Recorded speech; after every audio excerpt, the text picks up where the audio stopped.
नमस्कार दोस्तों, शुरू करती हूँ आज की कहानी। दीवार से सिर टिकाकर निकिता शून्य में ताक रही थी। रोते रोते उसकी पलकें सूज गई थी। अब भी कभी कभी एक आध आंसू पलकों पर आता और उसके गालों पर बह जाता। पास के कमरे में उसकी भाभी दहाड़े मार मार कर रो रही थी। भाभी की बहन और भाभी उन्हें समझा रही थी। भाभी के दोनों बच्चे शशि और मिनी सहमे हुए से माँ के पास बैठे थे। भाभी का रुदन कभी उसे सुनाई पड़ जाता। बुआ निकिता के पास बैठी थी और भी बहुत से रिश्तेदार घर में जगह जगह बैठे हुए थे। निकिता का भाई और घर के बाकी दूसरे पुरुष अर्थी के साथ शमशान घाट अंतिम संस्कार करने जा चुके थे। निकिता की आंखों से फिर आंसू बह निकले। माँ तो बहुत पहले ही उन्हें छोड़कर चली गई थी। पिता ने ही उन्हें माँ और बाप दोनों का प्यार देकर पाला था। उनकी उंगलियां पकड़कर दोनों भाई बहन ने चलना सीखा। इस लायक बने कि ज़िंदगी की दौड़ में शामिल होकर अपनी जगह बना सके। और आज वही पिता अपने जीवन की दौड़ पूरी कर इस दुनिया से चले गई। वह पिता की याद में फफक पड़ी।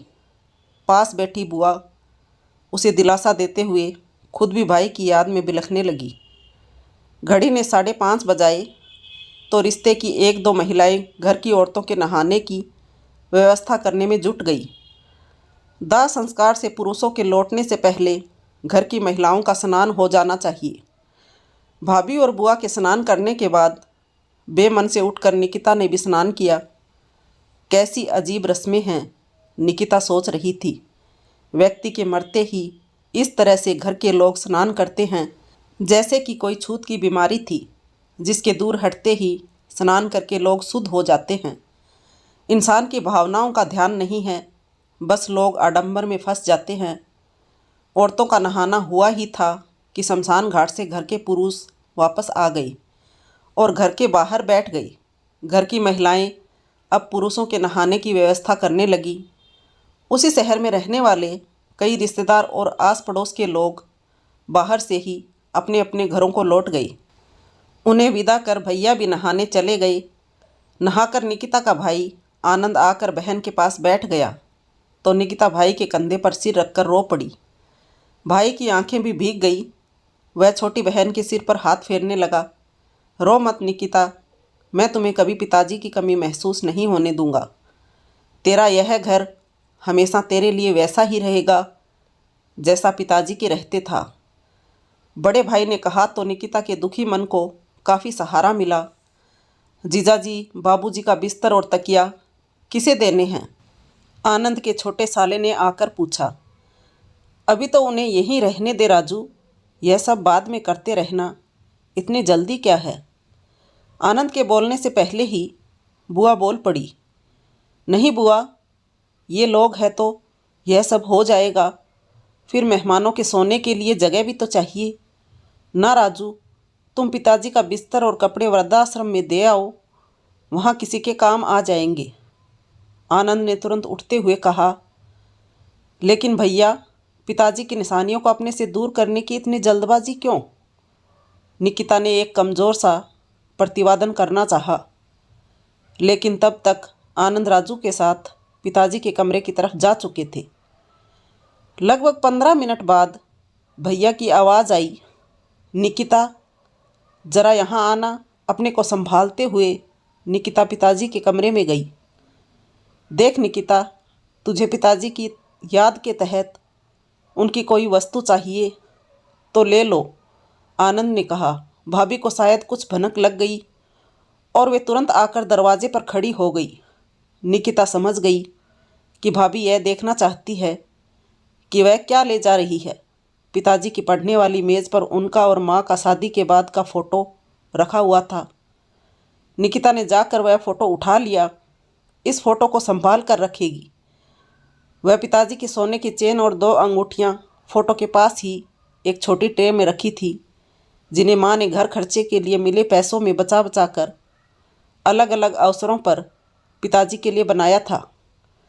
चूँकि ये चेन और अंगूठियाँ माँ की निशानियाँ थीं, इसलिए पिताजी ने कभी अपने से अलग नहीं करते थे। निकिता ने फोटो को कसकर सीने से लगाया और तेजी से पिताजी के कमरे से बाहर चली गई। जाते जाते उसने देख लिया कि भाभी की नज़रें ट्रे में रखी चीज़ों पर जमी हैं और चेहरे पर एक राहत का भाव है कि निकिता ने उन्हें नहीं उठाया। उसके मन में एक वितर्षण का भाव पैदा हुआ कि थोड़ी देर पहले भैया के दिलासा भरे शब्दों में कितना खोखलापन था। यह समझ में आ गया। भैया के दोनों सालों ने मिलकर पिताजी के कपड़ों और बाकी सामान की गठरियाँ बनाई और वृद्धाश्रम में पहुंचा आए। पिताजी का लोहे वाला पुराना फोल्डिंग पलंग और स्टूल, कुर्सी, मेज़ और बेंचें वहाँ से उठाकर सारा सामान छत पर डाल दिया कि बाद में बेच देंगे। भाभी की बड़ी भाभी ने कमरे में फिनाइल का पोछा लगा दिया। पिताजी उस कमरे में 50 वर्षों तक रहे, लेकिन भैया ने 1 घंटे में ही उन 50 वर्षों की सारी निशानियों को धो पोंछ कर मिटा दिया। बस उनकी चैन और अंगूठियाँ भाभी ने झट से अपने सेफ में पहुँचा दी। रात को भाभी की भाभियों ने खाना बनाया। निकिता का मन खाने को नहीं था, लेकिन बुआ के समझाने पर उसने नामचारे को खा लिया। सोते समय निकिता और बुआ ने अपना बिस्तर पिताजी के कमरे में ही डलवाया। पलंग तो था नहीं, ज़मीन पर ही गद्दा डलवाकर दोनों लेट गई। बुआ ने पूरे कमरे में नज़र डालकर एक गहरी आह भरी। बुआ के लिए भी उनका मायका उनके भाई के कारण ही था। अब उनके लिए भी मायके के नाम पर कुछ नहीं रहा। सुदेश बाबू ने अपने जीते जी न बहन को मायके की कमी खलने दी, न बेटी को। कहते हैं मायका माँ से होता है, लेकिन यहाँ तो पिताजी ने ही हमेशा उन दोनों के लिए ही माँ की भूमिका निभाई। बेटा, अब तू भी अंशी के पास सिंगापुर चली जाना। वैसे भी अब तेरे लिए यहाँ रखा ही क्या है। आनंद का रवैया तो तुझे पता ही है, जो अपने जन्मदाता की यादों को 1 घंटे भी संभाल कर नहीं रख पाया, वह तुझे क्या पूछेगा। बुआ ने उसकी हथेली को थपथपा कर कहा। अनुभवी बुआ की नज़रें उसके भाई भाभी के भाव पहले ही ताड़ गई थी। हाँ बुआ, सच कहती हो। बस पिताजी की 13वीं हो जाए तो चली जाऊंगी। उन्हीं के लिए तो इस देश में रुकी थी। अब जब वही नहीं रहे तो निकिता के आगे के शब्द उसकी रुलाई में दब गई। बुआ देर तक उसका सिर सहलाती रही। पिताजी ने निकिता के विवाह की एक एक रस्म इतनी अच्छी तरह पूरी की थी कि लोगों को तथा खुद उसको भी कभी माँ की कमी महसूस नहीं हुई। पिताजी ने 2 साल पहले उसकी शादी अंशिक से की थी। साल भर पहले अंशिक को सिंगापुर में अच्छा जॉब मिल गया। वह निकिता को भी अपने साथ ले जाना चाहता था, लेकिन पिताजी की नरम गरम तबीयत देखकर वह अंशिक के साथ सिंगापुर नहीं गई। अंशिक का घर इसी शहर में था और उसके माता पिता नहीं थे। अतः अंशिक के सिंगापुर जाने के बाद निकिता अपनी नौकरानी को साथ रखती थी। अंशिक छुट्टियों में आ जाता था। निकिता ने बहुत चाहा कि पिताजी उसके पास रहे, पर इस घर में बसी माँ की यादों को छोड़कर वे जाना नहीं चाहते थे। इसलिए वही हर रोज़ दोपहर को पिताजी के पास चली आती थी। बुआ वसई में रहती थी। उनका भी बार बार आना संभव नहीं था और अब तो उनका भी इस शहर में क्या रह जाएगा। पिताजी के तीसरे दिन की रस्म हो गई। शाम को निकिता बुआ के साथ आंगन में बैठी थी। अंशी के रोज़ फ़ोन आते और उससे बात कर निकिता के दिल को काफ़ी तसल्ली मिलती थी। अंशिक और बुआ ही तो अब उसके अपने थे। बुआ के सिर में हल्का हल्का दर्द हो रहा था। मैं आपके लिए चाय बनाकर लाती हूँ बुआ, आपको थोड़ा आराम मिलेगा। कहकर निकिता चाय बनाने के लिए रसोई घर की ओर चल दी। रसोई घर का रास्ता भैया के कमरे के बगल से होकर जाता था। अंदर भैया भाभी, उनके बच्चे, भाभी के दोनों भाई बैठे बातें कर रहे थे। उनकी बातचीत का कुछ अंश उसके कानों में पड़ा तो न चाहते हुए भी उसके कदम दरवाजे की ओट में रुक गए। वे लोग पिताजी के कमरे को बच्चों के कमरे में तब्दील करने पर सलाह मशवरा कर रहे थे। बच्चों के लिए फर्नीचर कैसा हो, कितना हो, दीवारों के पर्दे का रंग कैसा हो और एक अटैच बाथरूम भी बनवाने पर विचार हो रहा था। सब लोग उत्साह से अपनी अपनी राय दे रहे थे। बच्चे भी पुलक रहे थे। निकिता का मन खट्टा हो गया। इन बच्चों को पिताजी अपनी बाहों और पीठ पर लाद लाद कर घूमे हैं। इनके बीमार हो जाने पर भैया भाभी भले ही सो जाएं, लेकिन पिताजी इनके सिरहाने बैठे रात रात भर जागते। अपनी तबीयत खराब होने पर भी बच्चों की इच्छा से चलते, उन्हें बाहर घुमाने ले जाते। और आज वे ही बच्चे 3 दिन में ही अपने दादाजी की मौत का गम भूलकर अपने कमरे के निर्माण को लेकर कितने उत्साहित हो रहे हैं। खैर, ये तो फिर भी बच्चे हैं। जब बड़ों को ही किसी बात का लेस मात्र ही रंज नहीं है तो इन्हें क्या कहना। सब के सब उस कमरे की सजावट को लेकर ऐसे बातें कर रहे हैं मानो पिताजी के जाने की राह देख रहे थे कि कब वे जाए और कब ये लोग उनके कमरे को हथिया कर उसे अपने मन मुताबिक बच्चों के लिए बनवा ले। यह तो पिताजी की तगड़ी पेंशन का लालच था, नहीं तो ये लोग तो कब का उन्हें वृद्धाश्रम में भिजवा चुके होते। निकिता से और अधिक वहाँ खड़ा नहीं रहा गया।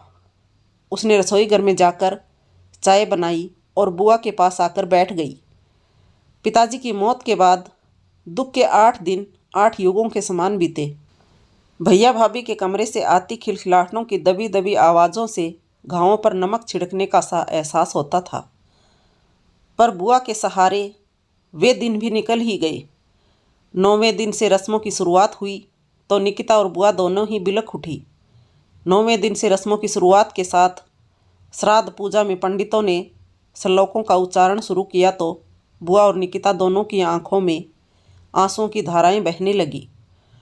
हर श्लोक में पंडित निकिता के पिता के नाम के आगे प्रेत शब्द जोड़कर विधि करवा रहे थे।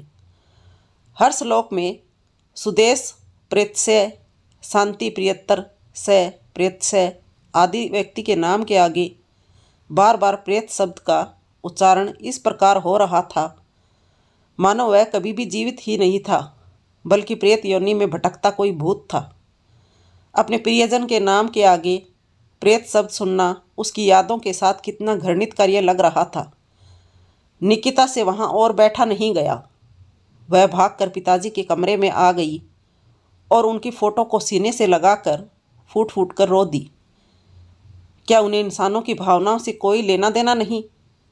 जीते जागते इंसानों के मन पर कुल्हाड़ी चलाने वाली भावहीन रूढ़ियों से भरे और उनकी रस्में जिनमें मानवीय भावनाओं की कोई कदर नहीं, आडंबर से युक्त रस्मों के कर्मकांड समाप्त होने के बाद जब पंडित चले गए तब निकिता अपने आप को संभाल कर बाहर आई।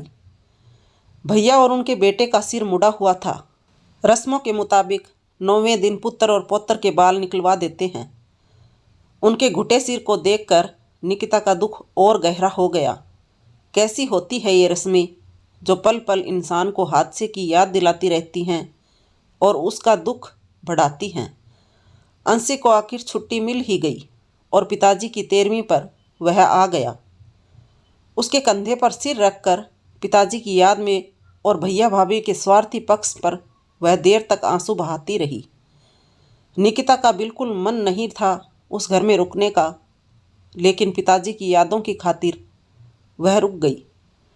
13वीं की रस्म पर भैया ने दिल खोल कर खर्च किया। लोग भैया की तारीफ़ें करते नहीं थके कि बेटा हो तो ऐसा।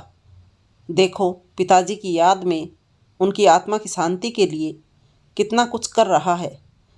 दान पुण्य, अन्नदान, 2 दिन तक सैकड़ों लोगों का भोजन चलता रहा। लोगों ने छक्कर खाया और भैया भाभी को ढेरों आशीर्वाद दिए। निकिता, अंशिक और बुआ तटस्थ रहकर यह तमाशा देखते रहे। वे जानते थे कि यह सब दिखावा है, इसमें तनिक भी भावना या श्रद्धा नहीं है। यह कैसा धर्म है जो व्यक्ति को इंसानियत का पाठ पढ़ाने के बजाय आडंबर और दिखावे का पाठ पढ़ाता है, ढोंग करना सिखाता है। जीते जी पिताजी को दवाइयों और खाने पीने के लिए तरसा दिया और मरने पर कोरे दिखावे के लिए झूठी रस्मों के नाम पर ब्राह्मणों और समाज के लोगों को भोजन करा रहे हैं। सैकड़ों लोगों के भोजन पर हजारों रुपए फूंक कर झूठी वाहवाही लूट रहे हैं, जबकि पिताजी कई बार 2 बजे तक 1 कप चाय के भरोसे पर भूखे रहते थे। निकिता जब दोपहर में आती तो उनके लिए फल, दवाइयाँ और खाना लेकर आती और उन्हें खिलाती। रात को कई बार भैया व भाभी को अगर शादी या पार्टी में जाना होता था तो भाभी सुबह की 2 रोटियां एक कटोरी ठंडी दाल के साथ थाली में रखकर चली जाती। तब पिताजी या तो वही खा लेते या उसे फ़ोन कर देते। तब वह घर से गर्म खाना लाकर उन्हें खिलाती। निकिता सोच रही थी कि श्राद्ध शब्द का वास्तविक अर्थ होता है श्रद्धा से किया गया कर्म, लेकिन भैया जैसे कुपुत्रों और लालची पंडितों ने उसके अर्थ का अनर्थ कर डाला है।